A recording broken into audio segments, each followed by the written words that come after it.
Ranieri tries one!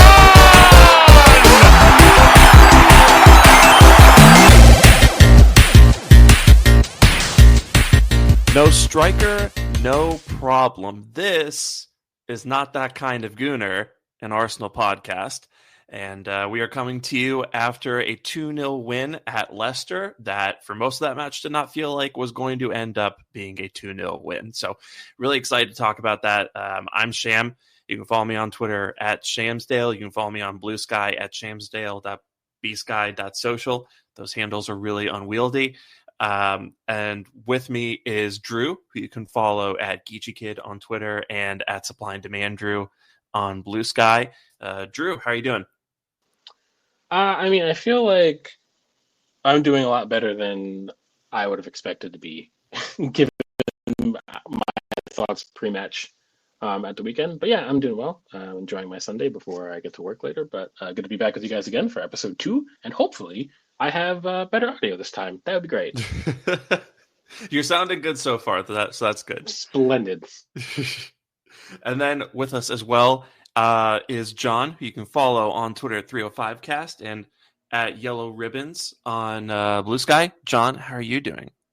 Doing good. So we had the number 9 on the squad all along, apparently. I guess we'll talk about that. But, you can't, 3 points, and it was a fun win, so you can't really complain. Who needs Isaac? We have Marino at home. For real. Yeah. You guys having a good Valentine's / President's Day weekend? Definitely. Yeah. Yeah. A little under the weather, but other than that, good.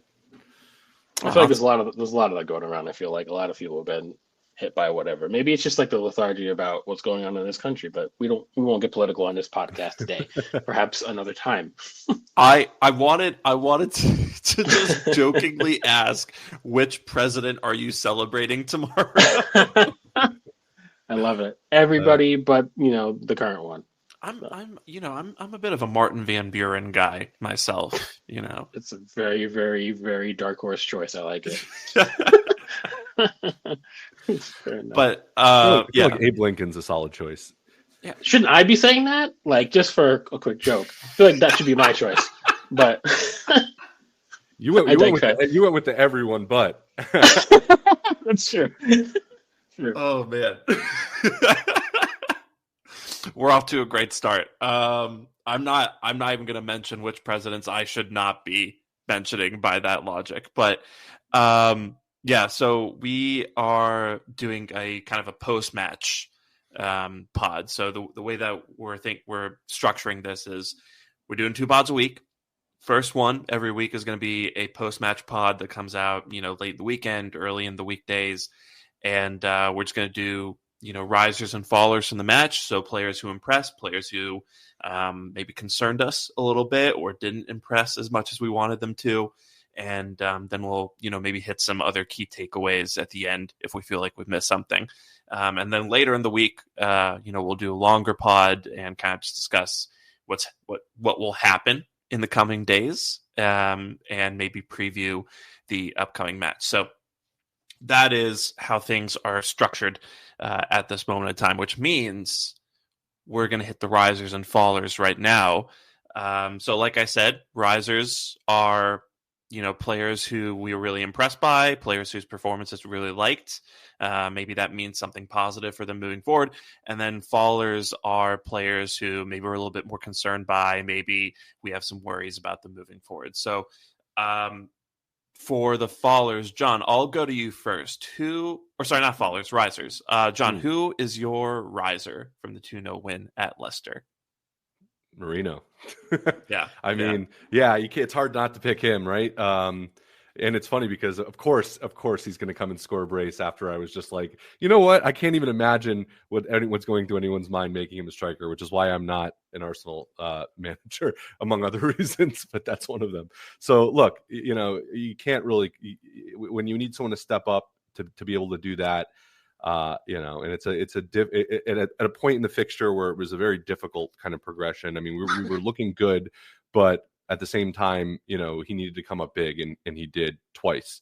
And really, strikers' goals. You had the header, amazing header, and then that that finish, that second finish for the brace was not easy. That was a difficult finish. It looks kind of simple, but in terms of timing your run and just getting, timing the trajectory of the ball correctly, and taking it the way he did, very good finish from him. So he's a riser for me.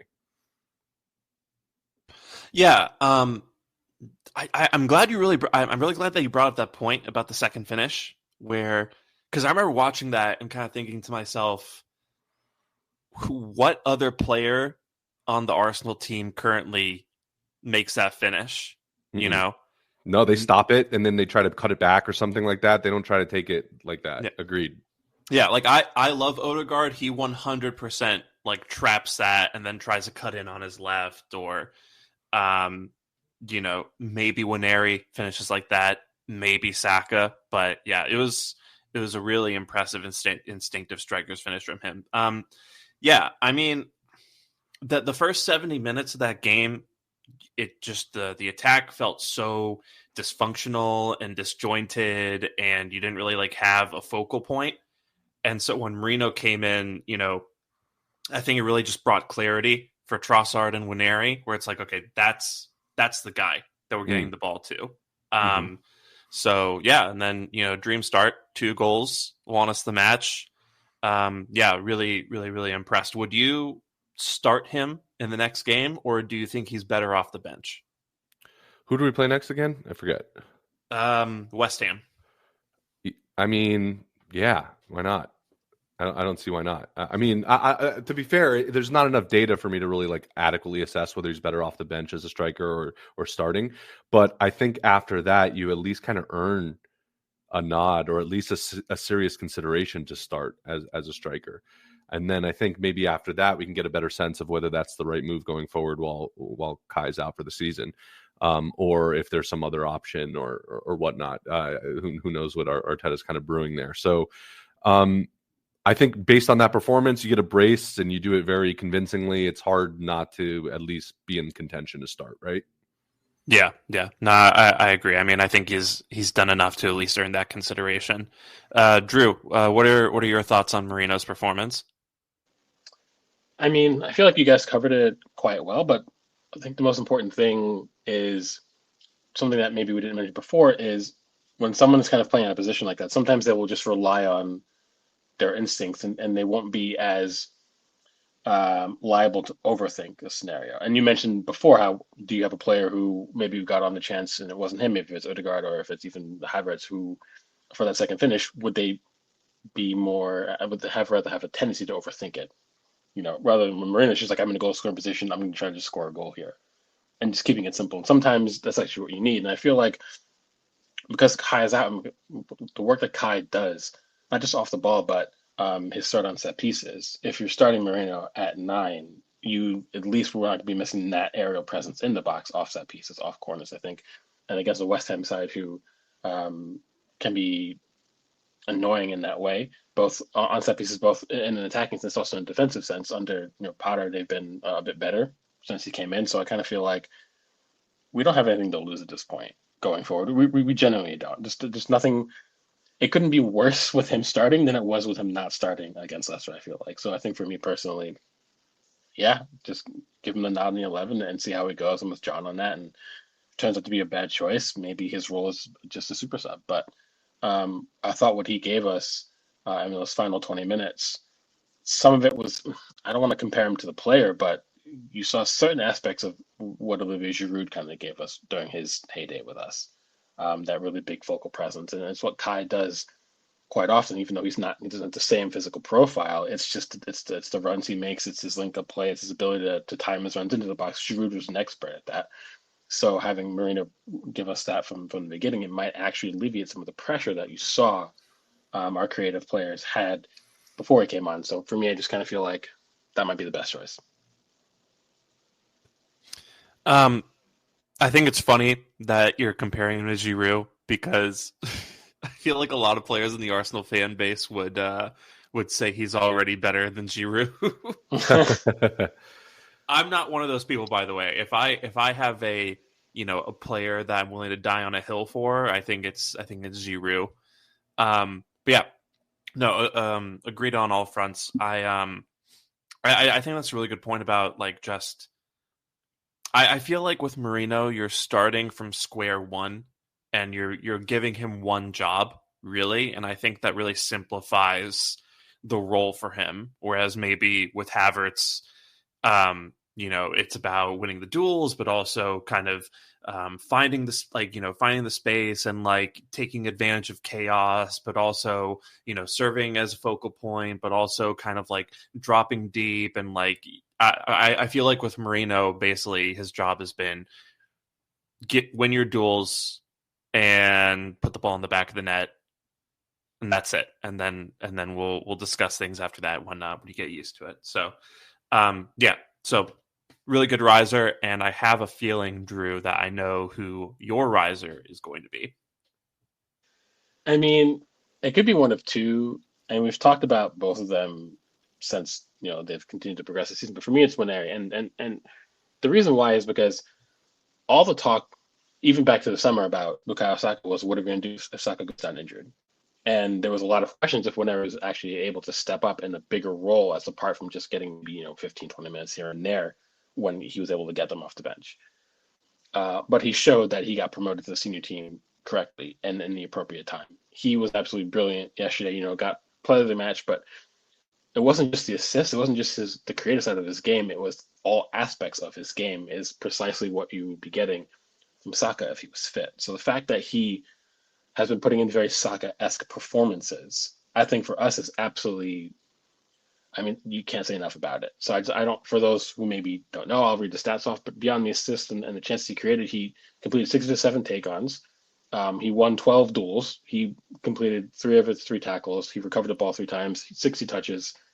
That for me is kind of what you want from a player who is trying to step up when your key man is no longer there, and to be doing it at his age. Yeah, I think the fans no longer need to be worried about what happens if Saka gets injured. And not just that, but they should be prepared for the fact that when a young player shows you that he's capable at this level already, the club will notice that and taper their summer business to that. Now, that doesn't mean I don't think we need to be spending big in the summer. We do. But they should understand that Moneri is now nailed on as a very important senior member of this team. So trying to and handle him with delicate gloves at this point, those gloves are now off. He's senior, he's promoted, and for what it's worth, a lot of fans, especially on social media, will always talk about the local lads coming through the academy. They want to see the academy players get promoted if they're good enough. If you're good enough, the age doesn't matter. We now have that, that tangible example right in front of us. So fans have to remember that. And again, same thing. You've got the likes of Lamine Yamal that happened with Barca. Barca habitually have young players coming through at 18 years old and starting for them in key matches in El Clasico and Champions League. So this isn't very different in my opinion. So I feel like, yeah, for me, he's another riser again, and I think he'll just continue to do the same thing for the rest of the season personally. Yeah. I think a lot of people have, kind of banged this drum for years about the idea of signing a backup for Saka, but it's just never really been that practicable, because what player wants to come and sit on the bench for 90% of the season behind a guy who pretty clearly at this point is one of the best right wingers in the world in Bukayo Saka? That's not really enticing to a lot of players unless you're willing to pay them over the odds to make that happen. And even then, most players would prefer the game time. So it's really, I've always thought that the backup for Saka needed to be someone who was already filling a different role in the team and could also play that position, when they needed to. So the emergence of Waneri as a potential right wing option, I think, is phenomenal in that regard, because, like you said, you have a guy who's, coming pretty close to replicating the kind of output that you're going to get from Saka in a given game. And yeah, I'm already kind of running out of things to say about him and Miles Lewis-Skelly for that matter. But I keep. So back in July, I had the pleasure of filming an episode of Guess the Gooner with Arsenal, So I took a train up to Philadelphia, and we were on camera for it's up on YouTube, but we were on camera for this whole thing. And while we were waiting, basically to to do some admin stuff and then be escorted out of the stadium that we filmed in, all the players kind of just like came out of this hallway. They just wrapped up their training. So, like I saw like Jesus and Martinelli and Gabriel kind of like chatting with each other. I saw some of the players were like talking with coaches. And then like at the back of this little crowd were all the younger players. And mostly younger players like kind of walked through and just like looked at us and like waved a little bit. They weren't really sure what to do. Waneri just walked by, just all business, facing forward, like, just super intense focus. And like I feel like people throw this word around a lot these days, but there was a bit of an aura to him. And so I think about that moment a lot because I see this guy just step up in these really big moments, right? Champions League doesn't matter, matches against City and Spurs, not a big deal for him, right? And so now we're trying to keep a title race alive, and he's gone and just very seamlessly been the best player on the pitch. Almost had like a really nice volley, blazed right over the bar, hit the post. Finally, just put an assist on a platter for Marino. It was really excellent performance, and I think we have maybe another technical leader in the team moving forward, and I'm just so excited by that now. And when Saka and some of our other difference makers come back. But John, what did you make of Waneri's performance, and just how far do you think this guy can go? I mean, it's amazing, and he's gotten man of the match 5 out of the 8 that he's done, or something like that. Going into the Champions League or into the cups as well. So like the kid is unreal, and they're comparing him to all sorts of different kind of great players of the game. But he seems to have a good head on his shoulders. And that's, I think, the most important thing when you're looking at these young players is, do they have the humility and the kind of, you said aura, but swagger to kind of make it. And I think that's what separates certain younger players from youth players that maybe take some time to break in to the first team. You need to you either have that or you don't. And Nwaneri has it. So it translates on the pitch. It's just amazing. And, MLS is another player that has it. Maybe a little less on the swagger side, but when he's playing, he's certainly got it. He's doing stuff that no one else on the pitch is doing. And he's a teenager. So it's exciting. And I think there's a tendency to kind of want to romanticize them being these Hale End boys, they're one of our own and everything. But in this case, it's not Arsenal fans, as like opposing fans would say. It's just not Arsenal fans like hyping up their youth. I mean, these kids are the real deal, and they're proving it week in and week out. And that's just really exciting. I mean, you have a player in MLS too. I know we're talking about Nwaneri, but I don't think you can talk about Nwaneri and what he's doing without talking about MLS as well and how amazing he's been. So if we're talking risers, being able to, I mean, what do we have? Like 30 left backs, and you have this that's coming in and keeping them all out of the side. I know there's some injury there and things like that. I get it, but at the same time, I mean, he's doing it, and he's doing a really good job. So it says a lot for our academy. There were some questions. I remember I was on group chats and things earlier on in the season about how Arteta doesn't give youth players enough time, and that's done. You can't say that anymore. That's gone, and for good reason. So I think on the last pod, Drew was mentioning something about how maybe there was a tampering of some of the business that we've been doing with the thought of these kind of players coming in. And looking back, it kind of would make sense if that. It's kind of amazing that they would be able to identify that and then put the trust in these young players, and then for them to actually be able to perform the way they are is pretty amazing. And it's really exciting because they are one of our own. Yeah. Well, I mean, like, we definitely don't have to buy a right-sided winger anymore this summer. And I'm curious to see what we do in the midfield part of the team, because Party's contract is ending. Jorginho's contract is ending. It sounds like Zubamendi is pretty close to being a sure thing. So you have one guy coming in, two guys coming out.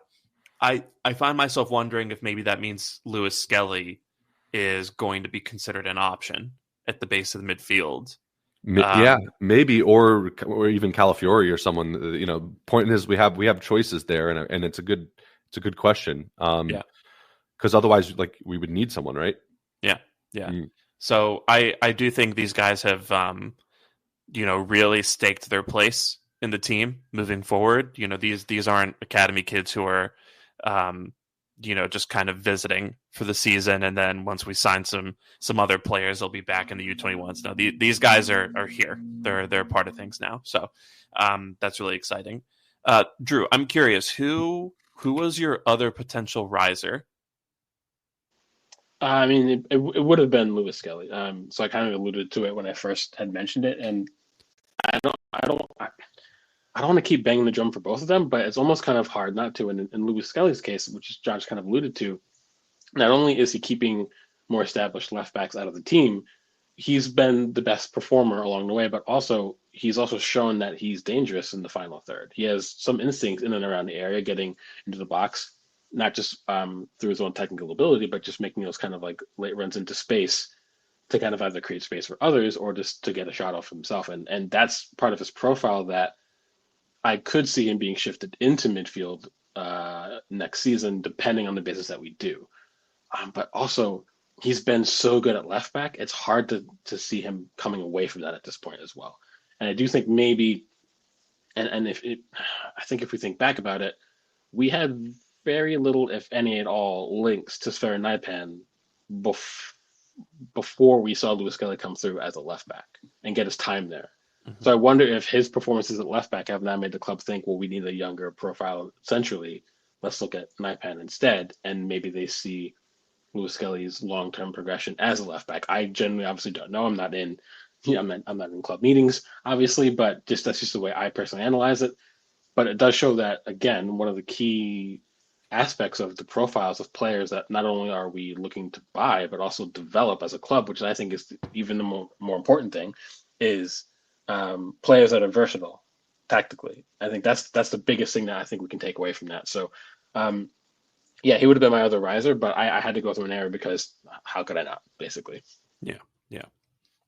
I think I guess that leaves me to come up with a riser. And Lewis Skelly is someone I considered. I think I'm going to go with Arteta as the other riser. That's interesting. Yeah. So the reason for it is, we are kind of in dire straits in terms of the squad health, right? And as we've said before here, and for months on our own, it has been just one thing after another this season, where there's refereeing decisions that are just out of left field. There's injury after injury after injury. I mean, there was a seeming stomach bug that went through the entire squad. And, not to mention the schedule also, especially at the beginning of the season, was a bit of a nightmare as well. So, I feel like there has been so much in terms of obstacles that we've had to deal with this season. And Arteta has basically been able to do that with a hand tied behind his back. I mean, we're still basically in the title race with Liverpool, and we're missing 4 of our 5 best attackers, basically. So when Havertz went down, I think for me, there was just a part of me that kind of emotionally divested in our chances of winning a title this season, just because of the role that Havertz plays in this team and how important he is and how much Arteta relies on him. So for Arteta to already kind of have the gears turning and to have figured out that maybe Marino is a guy who can replicate those qualities,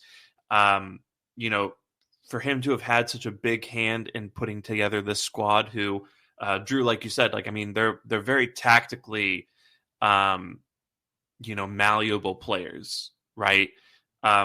These guys are able to kind of function in a few different kinds of systems, play different positions up and down the pitch, and a lot of that is because of Arteta's role in the recruitment. A lot of these guys are players who Arteta very specifically wanted.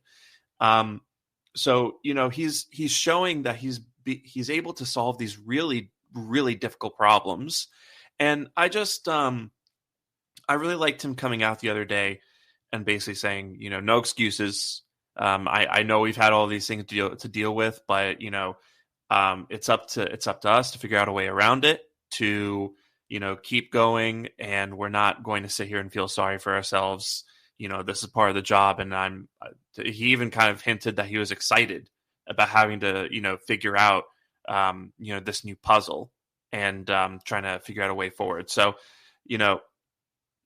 I'm just really impressed with him this season. I think a lot of people have been on this case, especially because it looks like we're going to finish another season without silverware, and for me, I don't see it in terms of him being the problem. And I think he's done wonderfully. I think he's one of the best coaches in the world, and he's showing again that he can roll with the punches and still come up with points that we really need. So. That is my riser. Do you guys have any thoughts, criticism, interjections? I think I said it was an interesting choice, and hearing your explanation, it makes sense. As frustrated as I am with our transfer policy and what's been going on behind the scenes, with Edu leaving and kind of not scaling out maybe as much as we need to. The ability to kind of adapt has been pretty remarkable. There's a tendency to say, "Oh, it's just Leicester." They're terrible, but we've struggled against sides like that with more first team players available in the past. So, as far as progression goes, the fact that we're neck and neck with this Liverpool side that's been completely firing on all cylinders, extremely lucky, really no drama the entire season. Meanwhile, we have been a cacophony of bad ref decisions and injuries and poor performances, and yet we're right there. That does say something to Arteta. So I do like that call. Yeah, and this isn't to say that like we're neck and we're like we're still 4 points off of Liverpool. I guess 7 now, right?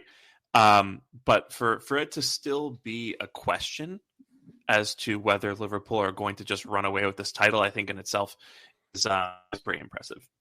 Yeah, and they got some hard fixtures coming up too. So it's not a done deal. I don't know.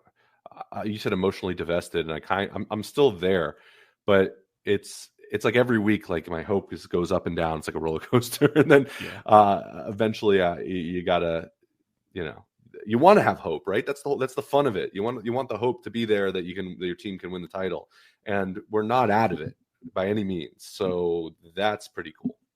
Yeah. No, we're not. And I think, and it's funny you guys mentioned this, because next weekend is going to be one of those moments where we all might get fully sucked back in again, because Liverpool have to play against the second coming of Christ and Unai Emery against Aston Villa, and we get West Ham. Forest get Newcastle, City get City's next. City's next match is against Liverpool, so I guess they have they don't play the next match day for Premier League. So there's a lot of things that can actually happen here in a very short space of time. So if Liverpool's next 2 league fixtures are Villa and City, if they don't, if they only pick up say 3 points out of that, or even less, 2 if they just draw both sides, and we win the next 2, anything is genuinely possible. So it's tough, because I think there was a point where I agree that most of the fans, even if they weren't completely divested in the season, I think everyone was just kind of having those internal conversations and fully pulling themselves together just to be like, you know what, okay, we had a good go of it. Cards didn't fall our way. We go again next season, and then stuff like this happens. So, but that's all part of being a fan of a football club, right? So I wouldn't trade it for anything, but I feel like, we should all check in with our local cardiologists after the season, just in case. Just So when I thought I was out. they pulled me back in. Yeah, exactly.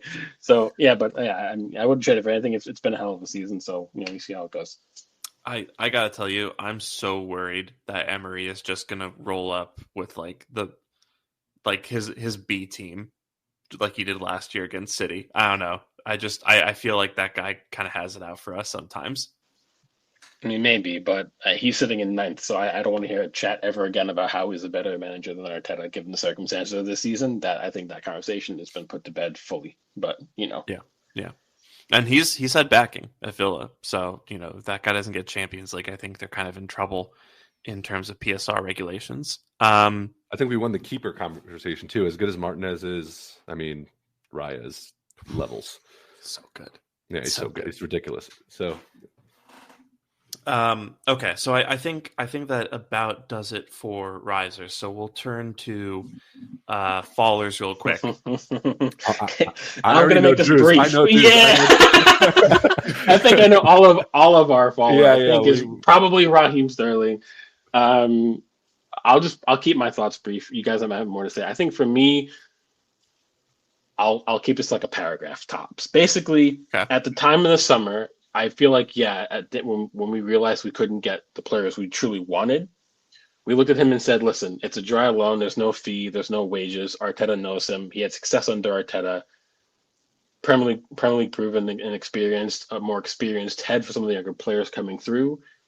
How bad could it possibly be? And quite frankly, I tweeted this yesterday, I feel like this is now in Willian territory, if not worse, because when we brought Willian in, we were at the beginning phases of a complete rebuild of the club. Now we're supposed to be getting players in that can elevate the project to the point where we're actually challenging for titles, and Sterling has done quite literally nothing. And I know he has had some recent niggling injury issues, but the reality is his physical degradation, and he's only 30, is, for me, I almost have to feel bad for him at this point because, and I think there was a moment yesterday when you saw Vardy's work rate at 38, completely proves that Sterling is just completely washed. And it reminds me almost of Freddie Ljungberg's really rapid decline. When he hit that 30 barrier, Ljungberg was a shadow of himself when he was with us in his pomp, the way he performs for Sweden. Even before that, before he even came to Premier League, some players hit that 30 wall and they just fall off a cliff. And I think for Sterling, that's it. And technically, he's fine, but it's almost as even like his footballing IQ is also degraded. I don't even understand why, but he's no longer capable of making quick decisions. I feel like the work rate just isn't even there. If you're not going to chip in on goals and assists, that's fine, but at least work. And he can't even do that. I just feel like that for me is it. And it's not to hate on the guy, but it just shows that thank goodness we didn't actually spend real money on this because, again, it would have been probably the worst deal we did since Arteta came in, and it's just been bad. It's been bad all across the board, basically. Yeah. 0 of 2 successful dribbles, 0 of 5 ground duels. I think he finished with 0.06 expected goals and assists. 1 shot, 1 chance created. Yeah, it's just... I think we're hitting a territory where we really need to consider alternatives within the squad. Obviously, I'm talking maybe you play Tierney instead of him. Maybe you play Calafiori left wing instead of him. Maybe you start Marino at center forward so you can play Trossard at left wing, and then maybe give Sterling the last 15, 20 minutes. It's really bad. And I don't want to sit here and rewrite history and say that I was never okay with signing Sterling. When we brought him in deadline day, I was like, fine. We need somebody. He was pretty solid for Chelsea last season, can play across the front line. I can tolerate this, but just, I think we brought him in when an awkward moment when he wasn't training with the Chelsea first team. Maybe he was a little out of shape, not fit. So, maybe he spent a lot of the season kind of getting up to speed in that regard. But he just looks so devoid of confidence, doesn't look like a fit for the system at all. It honestly looks like we're carrying him through games a lot of the time. And I just don't think we can really afford to really deal with that at this point in time. So I still don't mind Sterling in terms of a guy who just picks up the junk minutes, when games are lost or completely won. But I think even with the really dire situation we are in forward wise, I think we should probably move away from him and find other solutions at that left wing role. But John, what do you think? No, I have nothing to add on Sterling. It's just disappointing. Yeah. Okay. Well, Drew, we'll count that as your faller. John, is there anyone else that you want to designate as a faller from this game? Oh, from this game or just in general? I mean, if you want to do just in general, because I have one in mind, but it is a little tricky to come up with fallers specifically from the Leicester match. Yeah, I think Sterling is a big one. I mean, like maybe you could say Partey. I didn't think he had the greatest of games, but especially in the first half. Yeah. But just generally, it pains me to say this, but Tomiyasu. Okay. And just because of his injury, because of what a great player he is, just the unfortunateness of that. I mean, it looks like he's done. I don't, things that could.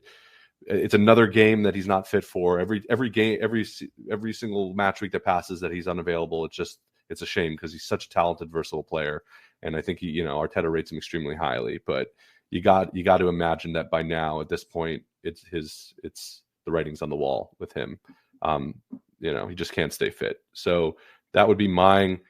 But if we're talking this game, I would go with Partey probably, just because. I've talked about this, Drew. We've talked about this, but he's a very inconsistent player, and I know that's a little bit controversial for some people because they think he's the greatest midfielder we've ever had. But I don't. I think that there's sometimes when he looks like he's the best player in the world, and sometimes when it looks like he can't even put a pass together. And he'll do things within the game that are good. So he'll completely misplace passes, but then he'll go and make an incredible stop, or he'll make these amazing passes and then he'll completely miss a block or something like that. He's a very frustrating player for me. So I don't know, Drew, what do you think? Oh no, we've talked about Partey quite a few times, and then for me, basically, I sum it up as he's the most Jekyll and Hyde player we have in the team. I agree. Sometimes he's absolutely brilliant, but then the very next match, he's arguably the worst performer on the pitch, and a player of his seniority, of his experience, both internationally and at the highest level. Before us, he's at Atletico Madrid. He should know some of the responsibilities he has that carry over from that kind of system to us. And there are so many moments since we've had him at the club, particularly in maybe the last 2 years, where I feel like when I look at him in possession, I don't trust him. And you shouldn't be saying that for a player of his stature. And the fact that I consistently do that, beyond anything else we can talk about him, which we won't do on this podcast, today at least, I feel like I personally feel like we would be better off without him moving forward. And yeah, I agree. I just kind of feel like, and you saw those moments in him yesterday where he has some good bits, but that it's always that one horrendous bit almost gives up a goal, or they score because of his horrendous bit, and that happens far too consistently for a player of his standing. So yeah, I mean, I'd have to agree with John again. Really quick though, we were talking about risers, and one thing I just want to bring out about this game, I don't know if we talked about, I don't think we did. That block from Lewis Skelly basically saved us 3 points. That was that in the final third. What a block! And I don't think we can do this podcast about that game without talking about it. I mean, that's a 3-point block. Yes. Yep. 100%. 100%. Well, anyway, sorry, just wanted to bring that up. Well, no, I mean that's that I think that's really relevant here because that moment came from a misplaced Partey pass. Exactly. Where, he just, I don't want to say lazily because I don't want to assume like what the intentions were there, but like he just turned and just laid it off to the right as if Timber had not made a run up the pitch.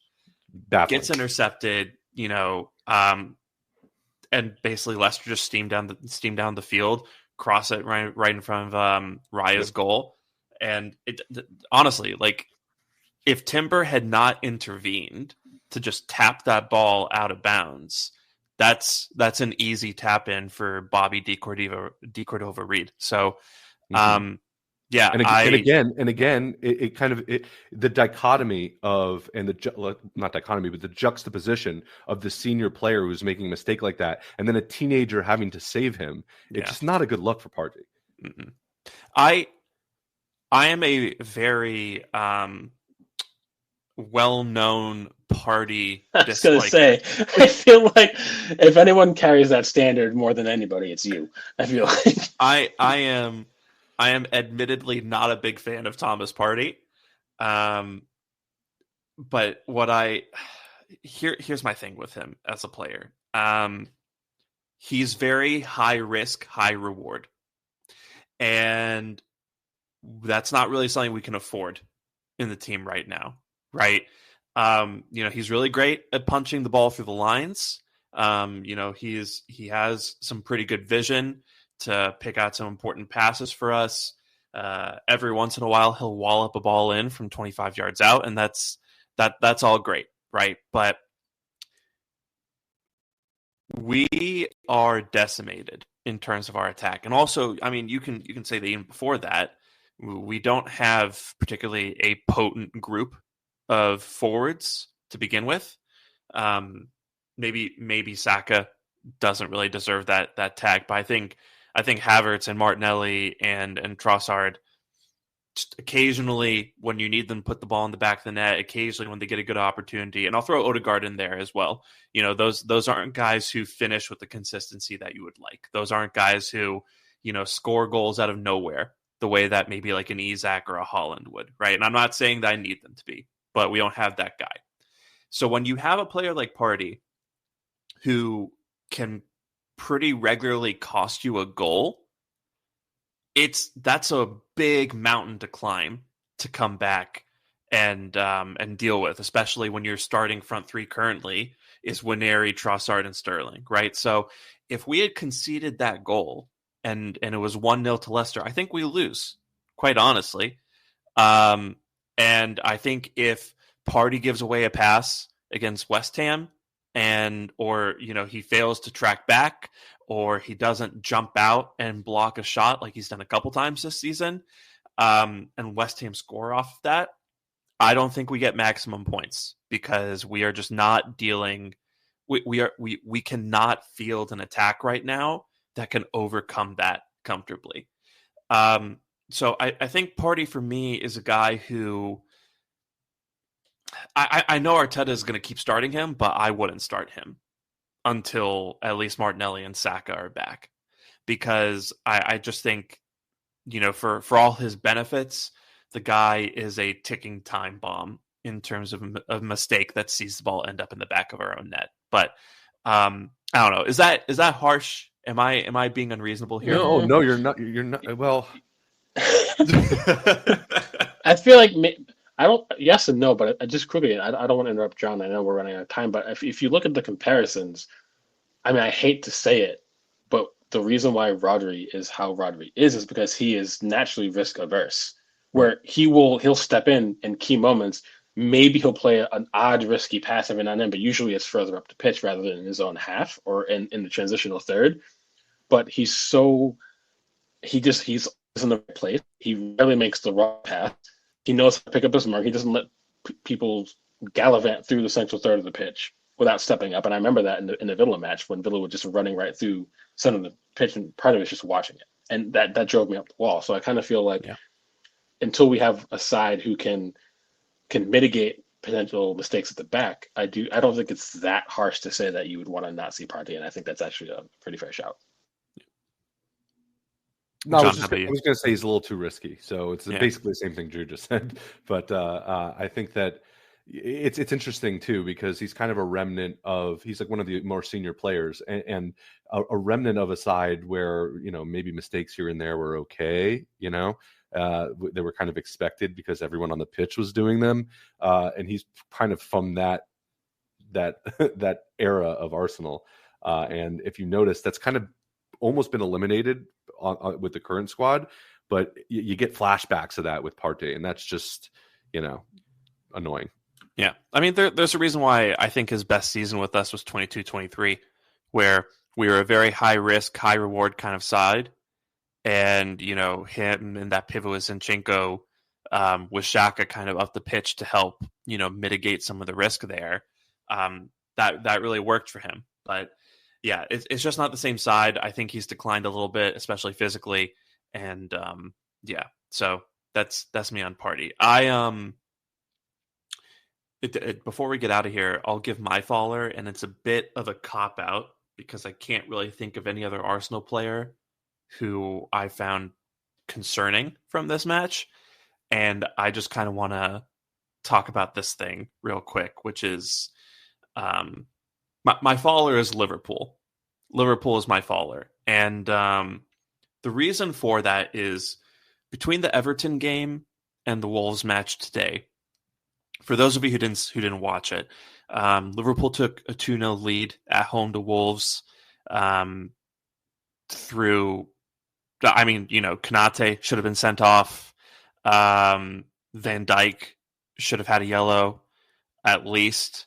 The penalty that Salah scored, I think, was a little dodgy as well. Jota was throwing himself to the ground all over the place. The referees were very kind to them in that match, I think. And for all of that going for them, Wolves scored, made it 2-1. It was a really lovely curled goal from Cunha. And Liverpool proceeded not to record a single shot at home in the second half against Wolves. And they're basically really nervously defending this lead. It was a very unconvincing performance, like it was against Everton. They're just showing these signs of being a little rattled. And I'm not going to sit here and say it's because of Arsenal, because I don't think we're doing anything really that's rattling them at the point in time. But I think maybe the stress of holding on to that first place in the Premier League is starting to get to them. And I think Andy Robertson came out and had a quote, something to the effect of, the lads are stressed, the stadium gets a little stressed. And I don't know. I think between that and, kind of the crash out from the Merseyside derby, I think there are some cracks starting to show in this Liverpool team. And I'm not saying that Arsenal are, going to be perfect for the rest of the season and win the Premier League or anything like that. But I just think there might still be something in there for us if just enough things break our way between now and the end of the season. But what do you guys think on that? I hope so.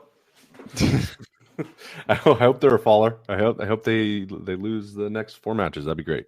Yeah, and not to mention, their next 3 matches are Villa away, City away, Newcastle at home. Yep. And I think that's within the space of a week, basically. So yeah, they have Villa midweek this week, and then they have City at the weekend to close out the program. So yeah, anything, like I said, anything is possible. I know our fixture list gets a little bit more difficult again after West Ham, but again, if Liverpool drop points in the next 2 and we beat West Ham at the weekend, all of a sudden that's maybe like a 4-point shift, and all of a sudden then we're maybe only 3 points back instead of 7. So you never really know. Anything is possible. We'll have to see. But yeah, like with John, I hope so. I hope they drop the next 10 matches. That'd be great, but it won't happen. But, One can anything is dream. possible. Yeah, exactly. But anything is possible. So Yeah. I don't know what's going to happen against Villa. I think City are going to kick their asses, to be quite honest. I think City are looking at like a 3-4-1 win. That would be pretty funny. Yeah.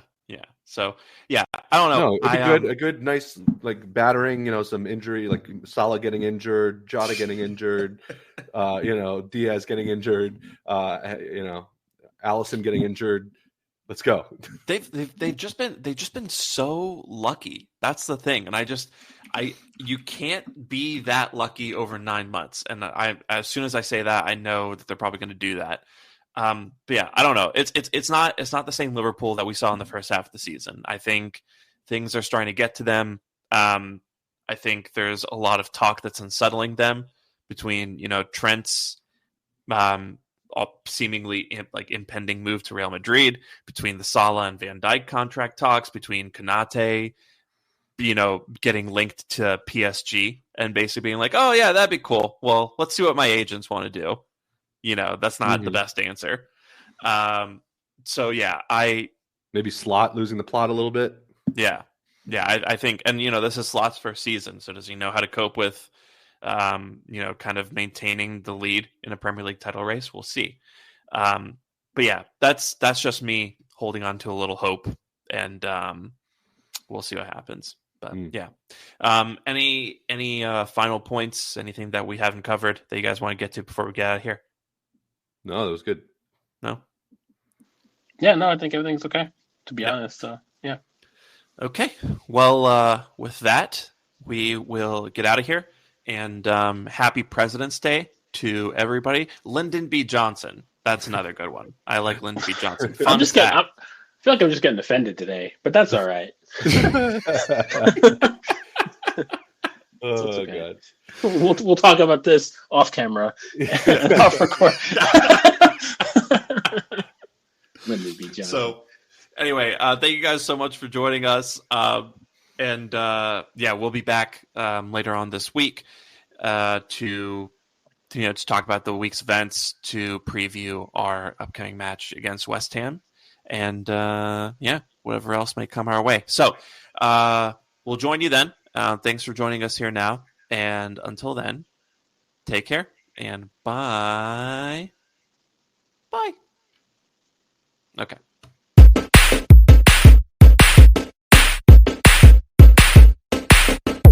Secret Gooner. All right, I'm a Gooner. Oh, I love you!